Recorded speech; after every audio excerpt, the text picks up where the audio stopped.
আপনার ঘর কি আপনার জন্য শান্তির জায়গা নাকি এটি একটি অশান্তির রণক্ষেত্র?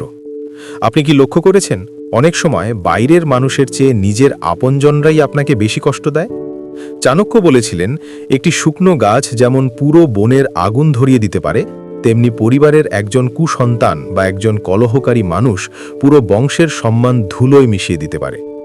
আমরা অনেক সময় বাইরের জগৎ জয় করার জন্য রাত দিন পরিশ্রম করি, কিন্তু দিন শেষে ঘরে ফিরে যদি শান্তি না পাই, তবে সেই সাফল্যের কোনো মূল্য নেই। আজ এই ২৯ নম্বর ভিডিওতে আমরা চাণক্য নীতির সেই অমোঘ সত্যগুলো জানব, যা আপনার ঘরকে এবং আপনার সম্পর্কগুলোকে এক নতুন মর্যাদা দেবে।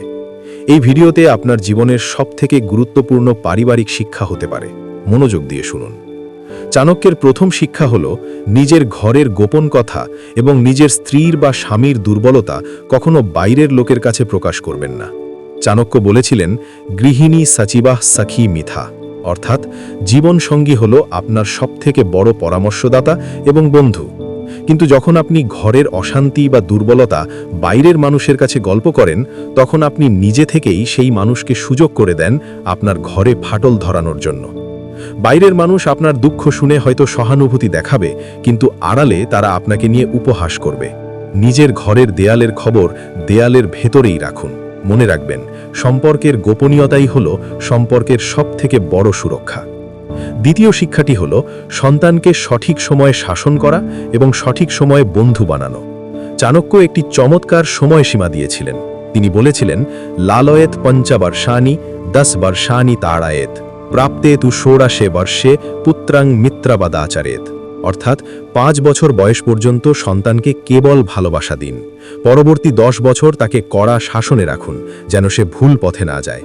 কিন্তু যখনই সন্তানের বয়স 16 হবে, তাকে শাসন করা ছেড়ে দিয়ে তার সাথে বন্ধুর মতো আচরণ করুন। অনেক সময় মা বাবা বড় হওয়া সন্তানদের ওপরও হুকুম চালাতে চান, যার ফলে দূরত্ব তৈরি হয়। সন্তানকে সম্মান দিলে সে আপনাকে শ্রদ্ধা করবে, আর ভয় দেখালে সে আপনার থেকে দূরে সরে যাবে। তৃতীয় বিষয়টি হল, টাকা এবং সম্পর্কের ভারসাম্য বজায় রাখা। চাণক্য সতর্ক করেছিলেন যে অভাব যখন দরজা দিয়ে ঢোকে, ভালোবাসা তখন জানালা দিয়ে পালিয়ে যায়। পরিবারে অভাব থাকলে অশান্তি আসা স্বাভাবিক, তাই পরিবারের প্রধানের উচিত অর্থনৈতিকভাবে সচ্ছল হওয়ার চেষ্টা করা। তবে পাশাপাশি তিনি এটিও বলেছিলেন যে অতিরিক্ত সম্পদের মোহ যেন আপনাকে আপনার আপনজনদের থেকে দূরে সরিয়ে না দেয়। সম্পর্কের ক্ষেত্রে স্পষ্টবাদিতা খুব জরুরি।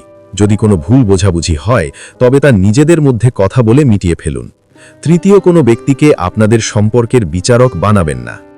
চাণক্য আরও একটি গভীর সত্য বলেছিলেন, যে আপনার খুশিতে খুশি হয় না এবং আপনার দুঃখে দুঃখ পায় না, সে আপনার আত্মীয় হতে পারে না। রক্ত সম্পর্ক থাকলেই কেউ আপন হয় না, আপন হয় ব্যবহারের মাধ্যমে। পরিবারের ভেতরেও যারা বিষাক্ত বা যারা সব সময় ষড়যন্ত্র করে, তাদের থেকে নিরাপদ দূরত্ব বজায় রাখা বুদ্ধিমানের কাজ। এমনকি তারা যদি আপনার ভাই বা নিকট আত্মীয় হয়, তবুও তাদের অন্ধভাবে বিশ্বাস করবেন না। নিজের আত্মসম্মান বিসর্জন দিয়ে কোনো সম্পর্ক টিকিয়ে রাখা চাণক্য নীতির পরিপন্থী। আজকের এই দীর্ঘ আলোচনায় আমরা শিখলাম কিভাবে পরিবারের গোপনীয়তা রক্ষা করতে হয়, কিভাবে সন্তানদের সাথে আচরণ করতে হয় এবং সম্পর্কের ক্ষেত্রে কার উপর কতটা ভরসা করতে হয়। আপনি যদি চাণক্যের এই নীতিগুলো আজ থেকে আপনার ঘরে প্রয়োগ করেন, তবে আপনার পরিবারের সুখ আর সমৃদ্ধি ফিরে আসতে বাধ্য। আপনি কি আজ থেকে আপনার প্রিয়জনদের আরও বেশি সময় দিতে এবং তাদের সম্মান করতে রাজি? কমেন্টে লিখে জানান আপনার পরিবারের সবথেকে গুরুত্বপূর্ণ মানুষটি কে।